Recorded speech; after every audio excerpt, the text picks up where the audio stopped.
Welcome to the Global News Podcast from the BBC. I'm Celia Hatton, and today we're joined by our diplomatic correspondent, Paul Adams.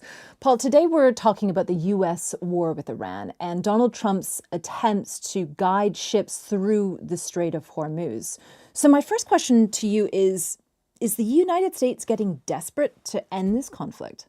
I think there's a high level of impatience, whether it's desperation yet.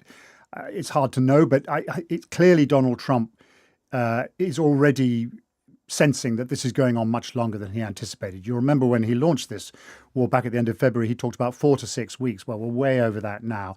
This is not, a never-ending war. Pete Hegseth is perfectly right when he says, don't compare this with Afghanistan or Iraq. But they thought this was going to be quick. They thought this was going to be easy, and it is neither. And so we are now seeing a kind of running series of improvisations, which the administration likes to present as all part of the plan. But it's hard to see how this really is part of the plan, because at the moment we have a situation in which the impacts on the global economy continue to escalate. The Iranians continue to resist pressure to open the Strait of Hormuz, an issue which was never an issue before the war itself and which has now become a war aim of the United States to get that reopened. And, whether it's his obscenity-laden social media posts from a while ago or this latest move to start escorting vessels through the strait, you do sense that this is just something that he's finding incredibly irritating. Mm-hmm. Okay, so that's Donald Trump. You also mentioned Pete Hegseth, the U.S. Defense Secretary. We've heard him today claiming that there is a red, white, and blue dome over the Strait of Hormuz to indicate that the United States is in control. Is it? No. I mean, it clearly is not. Pete Hegseth, like his boss, Donald Trump, has a tendency to use inflated rhetoric, and you have to kind of aim off for that a lot of the time. But it is clear that, what they are trying to do is to unblock the strait. Segment 1. U.S.-Iran conflict and the Strait of Hormuz.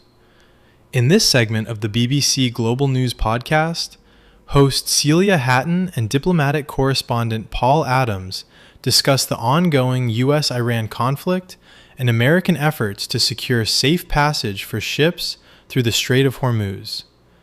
The conversation examines the current military and diplomatic situation, including statements from President Donald Trump and Defense Secretary Pete Hegseth regarding operations in the region. Paul Adams provides analysis on the timeline of the conflict, noting that initial expectations for a shorter duration have not been met, and addresses attempts to reopen the strait, which has become a significant point of focus. The discussion also covers public statements from U.S. officials and the broader impacts on global shipping and the economy, presented in the context of ongoing developments. It has been some, perhaps, weeks in the making. This would have required quite a bit of careful military planning. I think it was reported that American warships had quietly gone through the strait, probably hugging the coast of Oman, in other words, as far away from the Iranian coastline as they could get, to make sure that there was a passageway through that is clear of mines, because that is the thing that prevents any commercial vessel, frankly, any vessel, from wanting to pass through that contested area, the presence of mines. So they must believe that they have a small, narrow corridor where that threat has been removed. The other threats continue to exist, whether they are Iranian fast boats, missiles fired from the Iranian mainland, but not mines. And now we've seen, 2 vessels, according to the Americans, essentially escorted through. They're not describing it quite as an escort mission, but essentially escorted through with US military protection. To call it a red, white, and blue dome, which rather sort of invites a comparison with missile defense systems like the Israeli Iron Dome, is perhaps misleading, because it really only offers a degree of protection. Now, we are led to believe that there were other threats that presented themselves in the course of the first day of this on Monday, including Iranian fast boats including, according to the Americans, a cruise missile, all of which the Americans say they dealt with. So in that sense, it's a success, but it was 2 ships. And as the Americans themselves say, there are 1,150 commercial vessels still holed up in the Gulf. They've been there for more than 2 months. Those 22,000 mariners are really desperate for this to end. And the reason that they are still there is because it is Iran that controls who goes in and out of it. It is not really the Americans. Now, the latest move slightly shifts the balance a bit, just as the American blockade acted as a kind of counter to the Iranian blockade. But the fundamental fact is that the Strait of Hormuz remains blocked, and nothing that the Americans have done so far has changed that. Does this tell us anything, Paul, about the changing nature of modern warfare? Segment 2. U.S. naval operations in the Strait of Hormuz. In this segment of the BBC Global News podcast, diplomatic correspondent Paul Adams describes recent U.S. military efforts to escort commercial vessels through the Strait of Hormuz amid the ongoing conflict with Iran. He explains the careful planning involved, including the use of American warships to establish and clear a narrow corridor close to the Omani coast to avoid mines, while noting that other threats, such as Iranian fast boats and missiles, remain present. Adams reports that 2 vessels were successfully escorted on the first day of the operation, with U.S. forces stating they neutralized and countered threats, though he clarifies that the red, white, and blue dome description offers only limited protection rather than full control. The discussion highlights that over 1,150 commercial vessels and 22,000 mariners remain held up in the Gulf for more than 2 months, with Iran still largely controlling access through the strait despite these U.S. actions. You know, the Iranians are using small boats, they're using drones, they're using these really cheap forms of military technology in order to counter the Americans, these massive sort of almost floating cities that the Americans have brought into the area. Is this really telling us that the Iranians have been quite creative in how they use the limited assets that they've got? Extremely creative, as pretty much anyone who knows anything about Iran would have anticipated.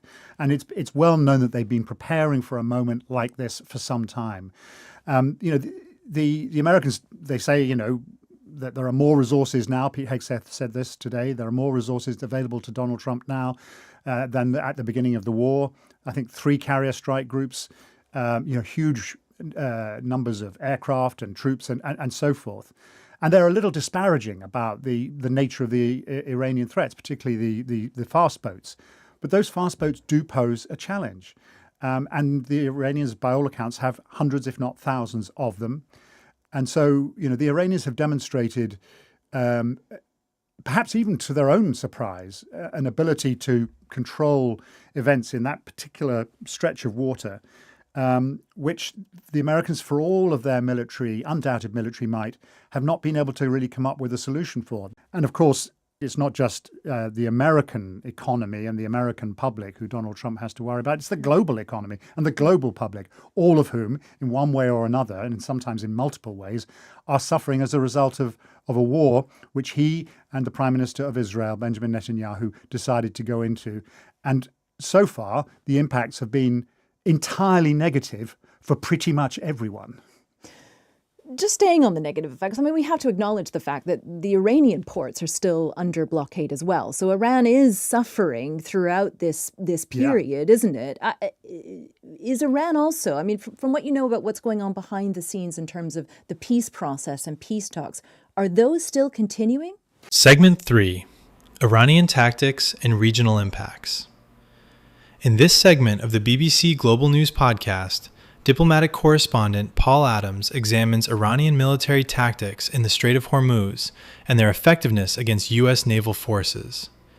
He notes that Iran has employed small boats, drones, and other low-cost assets in a creative manner to challenge larger American warships, despite the U.S. deployment of additional resources, including 3 carrier strike groups.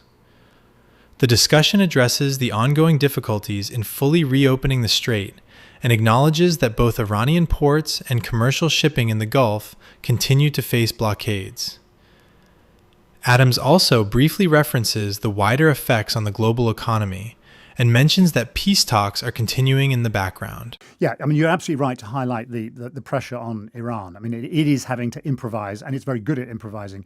We've heard reports of oil being shipped by rail to China, of increased trade over the Caspian Sea to Russia, and all of these sorts of things. So, yeah, let us not pretend for a second that this is not being felt in Tehran. It clearly is. And yes, there is still a diplomatic process that is going on. We don't see it and we don't hear much about it. Pakistani officials continue to say we are passing messages to and fro, until as recently as the end of last week, even to the weekend, we were hearing of new Iranian proposals, which were being dismissed by Donald Trump as not satisfactory. So there is a back and forth.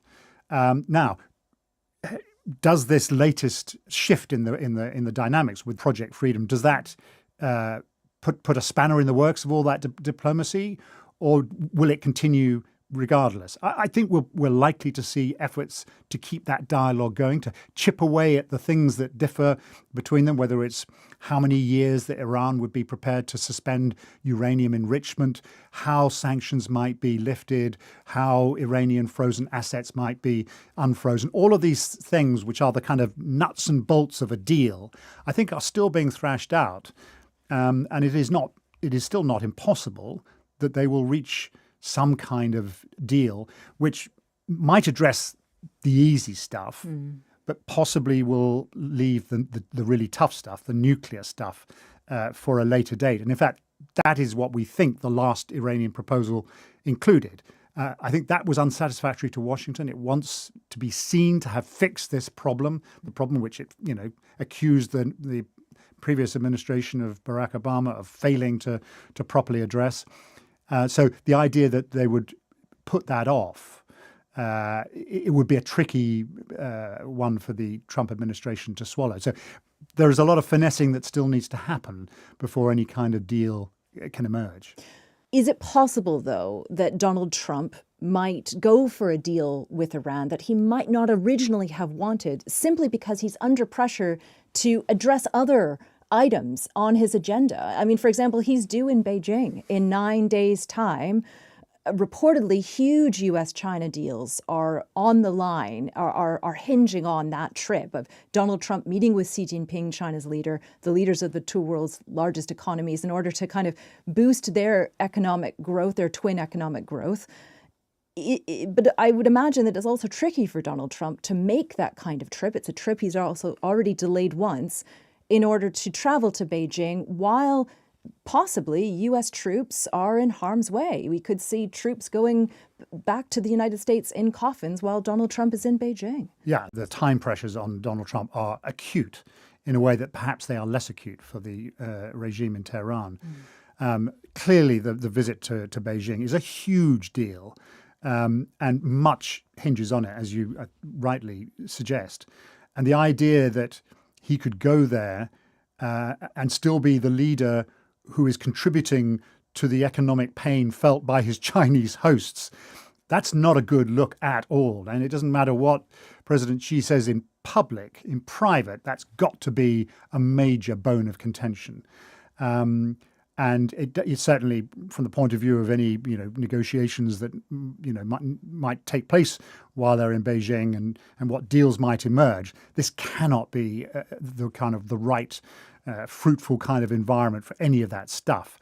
And of course, beyond that, you've also got a president looking to elections, midterm elections, where his party, the Republican Party, could face a wipeout, could lose both houses, the House and the Senate later in the year. Ultimately, I think he will have to make a deal which he perhaps thought that he would essentially dictate to a defeated Iranian regime when he launched this operation, when he and the Israelis set out to kill so many senior members of the Iranian regime, to take out large parts of their law enforcement, apparatus. He thought this was going to be a deal dictated by Washington and Israel involving essentially the complete capitulation of the Iranian regime, if not its complete disappearance. It's not going to disappear. That much is already clear. and it is still trying and in some ways succeeding to dictate the terms of whatever deal emerges from this. There will be a deal. It'll be an unsatisfactory one for Donald Trump's point of view. He'll sell it. I'm sure they'll sell it as a victory. They will say that we have put Iran back in its box. It no longer represents an existential threat to the state of Israel. The Strait of Hormuz is reopened. The global economy is recovering. All of these things can be sold and will be sold, but it's not the process and it's not the deal that he expected. Thank you, Paul. Our diplomatic correspondent, Paul Adams. And if you'd like to hear more from the Global News podcast, click the link below. Thanks for watching. Segment 4: Diplomatic Process and Pressures in the U.S.-Iran Conflict. In this segment of the BBC Global News podcast, diplomatic correspondent Paul Adams discusses the ongoing diplomatic efforts between the United States and Iran amid the current conflict. He notes that indirect talks continue through intermediaries such as Pakistan, with recent Iranian proposals being exchanged, though some have been deemed unsatisfactory by the U.S. side. The conversation covers potential elements of a future agreement, including uranium enrichment suspension, sanctions relief, and frozen assets, along with the possibility of addressing certain issues now while leaving more complex nuclear matters for later. Adams also examines the time pressures facing President Trump, including an upcoming visit to Beijing for meetings with Chinese President Xi Jinping and upcoming U.S. midterm elections, as both sides continue to navigate the situation.